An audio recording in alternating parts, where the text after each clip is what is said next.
weather wouldn't be like this. The symbol for the Underground Railroad is this person here. However, you wouldn't want to look like him if you were running away from slavery. You would disguise yourself. You wouldn't look that way. I think if they had time to think about it now, they might have changed that.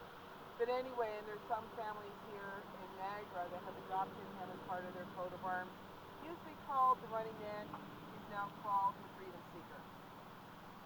I'm going to conclude the tour now, and for those of you that have heard this before, you can get back on the bus.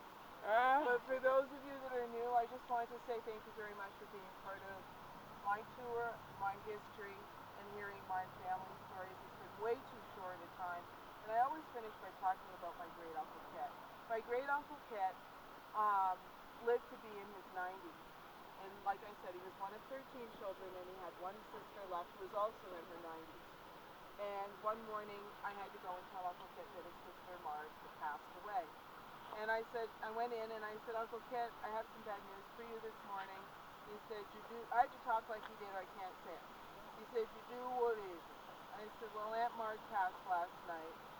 And he was silent for a moment, then he said, she did, what happened to her? And I'm like, whoa, she's in her 90s, what am I supposed to... I said, well, Uncle Kit, I guess she just gave up.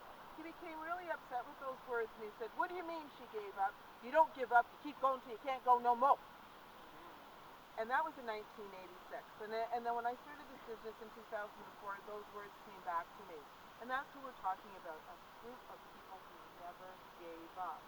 So when you go back and you're talking to your students and they're going forward in their life, remind them they're going to have tough times, but they're not allowed to give up because we don't come from that stuff. So I thank you very much. I wish you a safe journey home. God bless.